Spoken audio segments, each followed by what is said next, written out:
Great power in America is concentrated in a handful of people.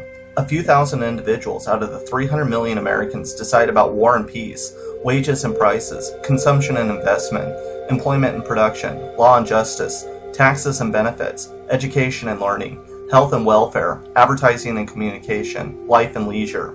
In all societies, primitive and advanced, totalitarian and democratic, capitalist and socialist, only a few people exercise great power. In a modern, complex industrial society, power is concentrated in large institutions, corporations, banks, utilities, insurance companies, broadcasting networks, the White House, Congress, and the large investment houses, the foundations, the universities, and the private policy planning organizations. Power is not an attribute of individuals, but social organizations. Large institutions derive their roles in a social organization by the individuals who occupy top institutional positions. They possess power whether they act directly to influence particular decisions or not. Democracy, the system in which people vote, is supposed to rule from the bottom up. Society is supposed to be the expression of the public will. Instead, power and authority is vested in powerful institutions that rule from the top down. They are anti-democratic and hence authoritarian by their very nature. The two major sources of power in America are the government and the private sector. They exert major influence over the public, with or without their knowledge or consent. In simplistic terms, the left is the defender of the government, while the right tends to be apologists for the private sector. Because of this, power is never really dissolved. It just moves from one institution to another. Nothing changes. What we have today is a system in which there is a stalemate in Washington, and the two powers in charge have virtually nullified the political process. Politics today seems to come down to 5 or 6 issues.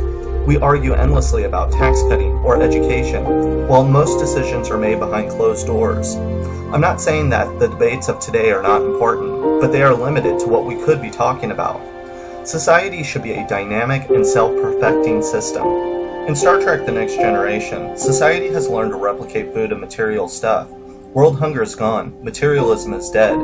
Society is free to allow themselves to pursue what comes from their innermost being. The pursuit of art, sport, and philosophy, exploration of the universe, the discovery of themselves, play, socializing with others, and the pursuit of happiness.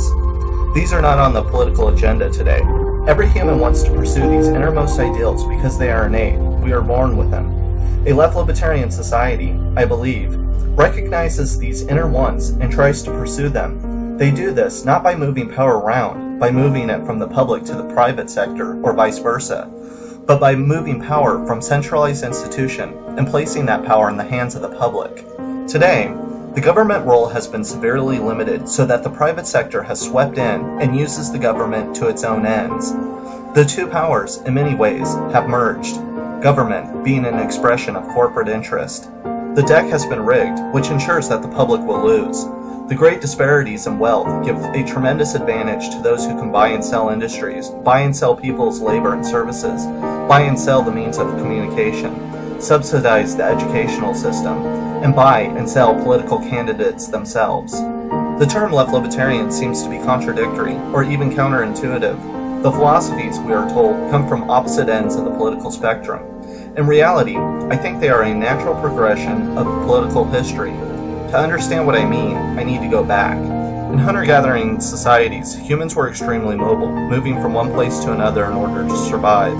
All the individuals were equal in power as far as we know, and the decisions were made by the group. Each day was about survival. You hunted food, and then you ate it.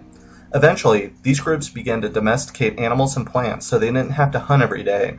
This led to an agrarian society where people didn't always need to be on the move. They became sedentary to tend to their flock and their fields. The population grew as they learned to store food in pots and food storages. At this time, it is believed that class division arose. Some individuals plowed the fields, while others guarded the food.